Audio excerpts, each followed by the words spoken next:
Good morning, everyone. It must be Wednesday because we're here together again. I'm glad that you could join me today.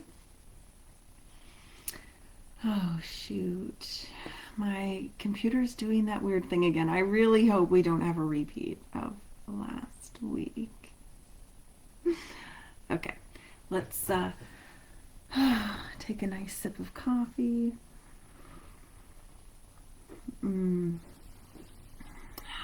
Wait for everybody to arrive on this Wednesday morning. I hope you're doing well. If I'm going to be super honest, my Wednesday morning hasn't exactly been one for the highlight books. Um, Lots of negative self-talk, lots of frustration with this whole parenting thing. Okay, so we're getting close to the 1 minute mark. I'm sure everyone who's not already here will be joining us soon. So this week, I really wanted to talk about attention span. Okay, so if you haven't had a chance to read the introductory email for today's chat, or if you're not signed up to get them yet, you can do so at my website, www.oneselfcoaching.com, or the top pin post on my Facebook page. Okay, so for everyone who didn't get distracted by something else, welcome for being here, or welcome and thank you.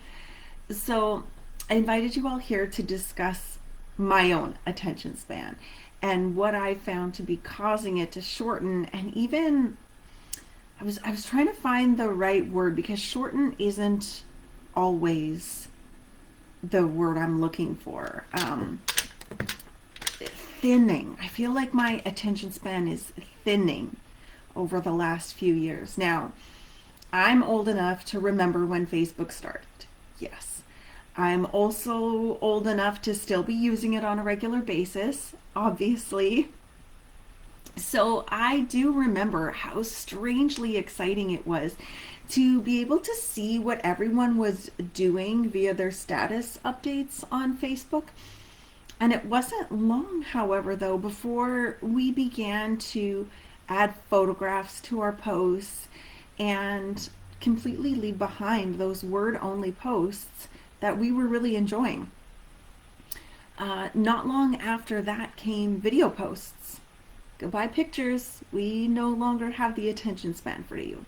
We need a little movement and sound and like a really low level of interactivity.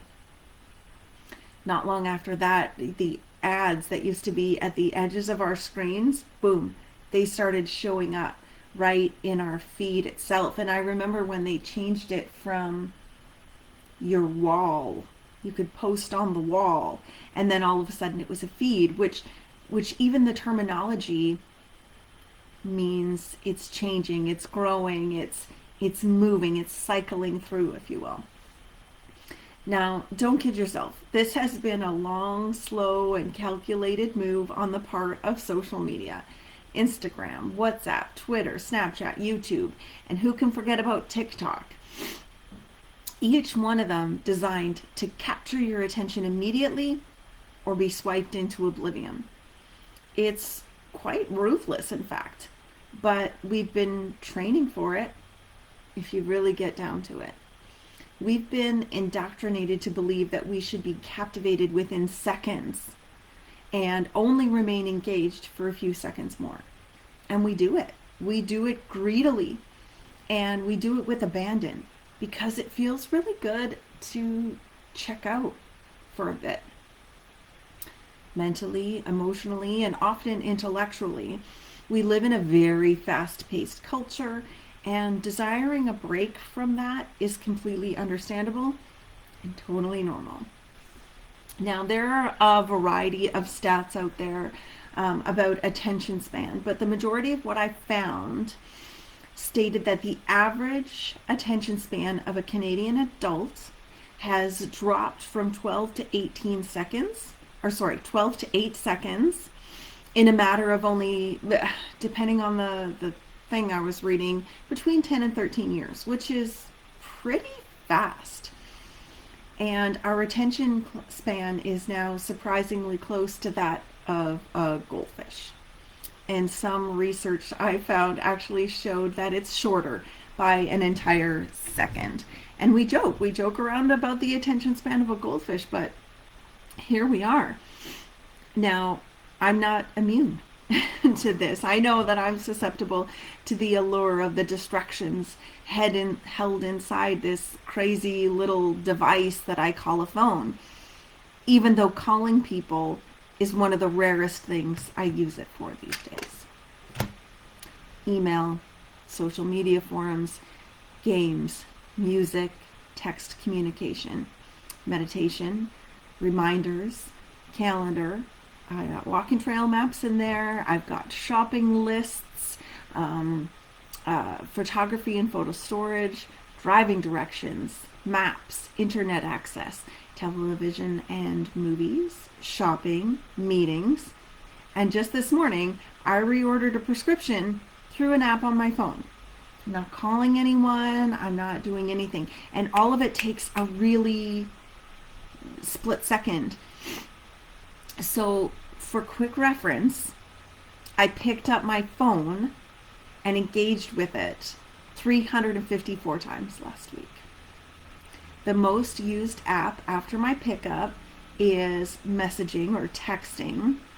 And right after that comes my meditation and sleep story app, because I use that several times a day. I'm either listening to music through it, like focus music, I'm meditating with it, or my children are using it for sleep stories. So that one does get used a lot. If you want to know exactly which one it is and why I like that, shoot me a message. So, and then Facebook.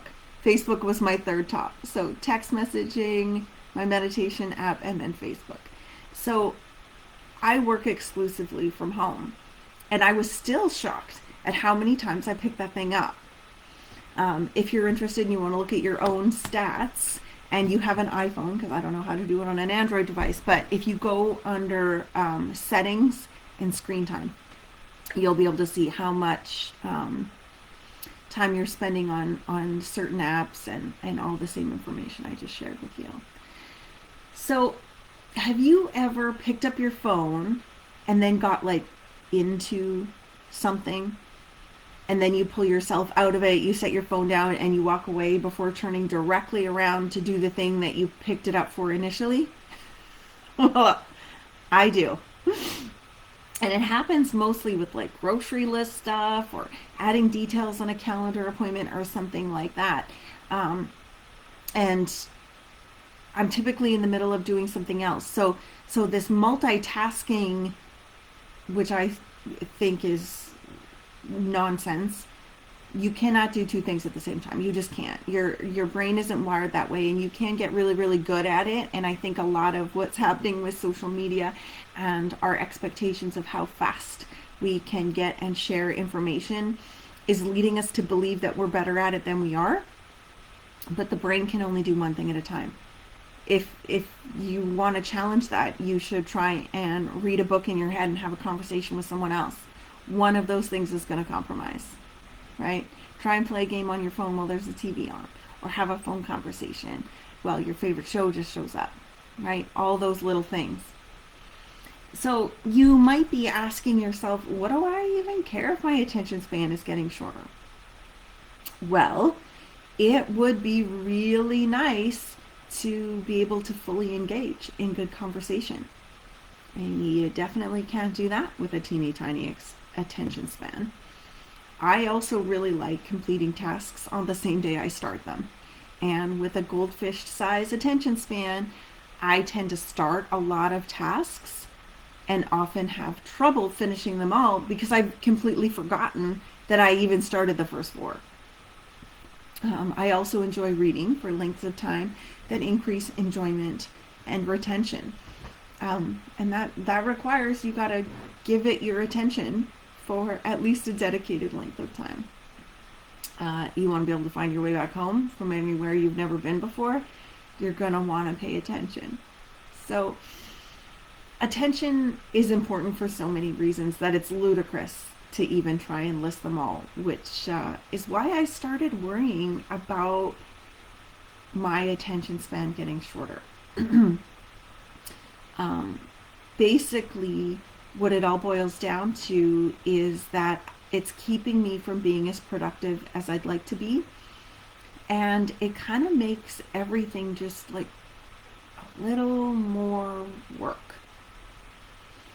You know, if you're fighting with your attention span to stay focused on what you're doing instead of squirreling all around, you're using up a lot of energy that you could be focusing on what's most important. So what you gonna do about it, right? Well, the simplest answer is usually the best one. And in this case, and most cases, when you want to get better at something, you need to practice. And I know what you're thinking. Are you kidding me? How boring is that going to be? How do you even do it? Enter meditation. Now, I'm sure there's mixed reactions from the masses, but trust me, from a fidgety skeptic, it will make a difference. And not just to your attention span either. Meditation really does improve every single aspect of your life. But the flip side to that beautiful golden coin is that it's a drip campaign. And it takes a really long time for the benefits to drip in. And no two people ever have the same experience. And it can feel like there are a lot of rules and like, I don't know how to do it, and it's supposed to be like this, and it's not supposed to be like that, and do I need a special outfit? No, no, no, no. I am here right now to clear up every misconception about meditation ever. You can, no matter what you think is impeding you, it isn't. There's no rules. And there's no wrong way to do it. I really, really, really, really pinky promise there's no wrong way to do it. Okay, so here's the directions. All you have to do is sit or stand or be wherever you can be uninterrupted for a period of time. Notice how unrestricted that is already? Then you're going to pay attention to what it's like to be in the body you're in right now. I believe that I am not my body. My body is just like this super beautiful car that I get to drive around all the time. My body is something that I need to care for. It's here to get me around this world, but it's not who I am. Okay? So when I'm meditating, I like to close my eyes, and I even sometimes will wear a sleep mask just because I'm easily distracted and I'm overstimulated at times. So you're just going to sit there and you're going to pay attention to what it's like to be in your body. And sometimes right away, and sometimes after a little minute or two, your mind is going to wander. Okay? So don't try and like clear your mind or not think about anything or whatever. That's all nonsense. You're going to sit there and you're going to pay attention to what it's like to be, and then your mind is going to wander. Like a puppy or a toddler or some other super cute thing that's super hard to resist. So when your mind wanders away, you smile at it just like you would your cute thing of choice, and you gently bring it back to the being. Okay, I don't know if anyone else has ever noticed that, but we're called human beings because we're here to be. And then you repeat that whole process for as long as you like, and then you're done. So sometimes that's hard to do. Sometimes that's easy to do. Sometimes you're going to want some guidance. You're going to want someone kind of walking you through it and reminding you to bring your cute little mind back to what it's like to be. Most people, and I'm gonna sort of put this broad stroke out there, will focus on the breath because it happens without you having to think about it. It happens consistently, and if it's not happening consistently, then meditation is not your biggest problem right now.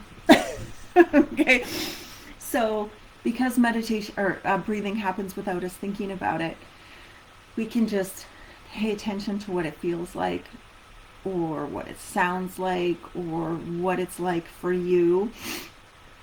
I don't particularly love focusing on the breath. So sometimes I fold my hands like one inside the other and I have them on my lap. And right where they're touching, I can feel that and I'll focus in on that. Sometimes I'll listen to music, or there's background noise coming from my room or my street, and I'll pay attention to that. I don't know, I guess I just find it easier than the breath. But even on days when it's really, really difficult and you find yourself bringing that cute little toddler puppy of attention back, what you're doing is practicing. You're practicing attention. You're practicing saying, hey, you know what? Right now, we're not just going to toddle off. Right now, we're going to stay focused on just this. Okay? Now, as with anything, it's more important to meditate for any length of time on a regular basis than it is to do it for a long time on rare occasions. It's like stretching. You're not going to get more flexible if you stretch once a week for an hour than you will if you stretch every day of the week for 5 minutes. Right? And I don't need to explain the logic there. You know the logic there. And meditation's the same way. And it doesn't have to be a certain length of time. You can meditate for literally 60 seconds, 90 seconds. You can meditate for 60 minutes, which I do not do, by the way. I'm in that 15-minute range. I kind of like that. So, now, if any of this has sparked any interest in you, I really want to invite you to join me in meditating, because it helps with accountability, and it's always easier to do something you're unsure of doing with someone who feels more confident in doing it. So I will gladly meet any one of you for a phone call, a Zoom, or a team meeting, or a Facebook room, and do a meditation session. And if that interests you at all, send me a message via social media or email, melissa@oneselfcoaching.com, and we can go from there. I would love to actually get a group together. So, I'm not saying that you need to go and take further action after hearing this, but maybe you're going to want to take a little curiosity and place it in the direction of things that typically grab your attention and see how long, just for fun, just for curiosity's sake. So I'm really glad that you were able to join me here today, and for all of you that are watching later, thank you. I appreciate all the beautiful feedback I get from you guys and your support. So until next time, let's be honest and kind.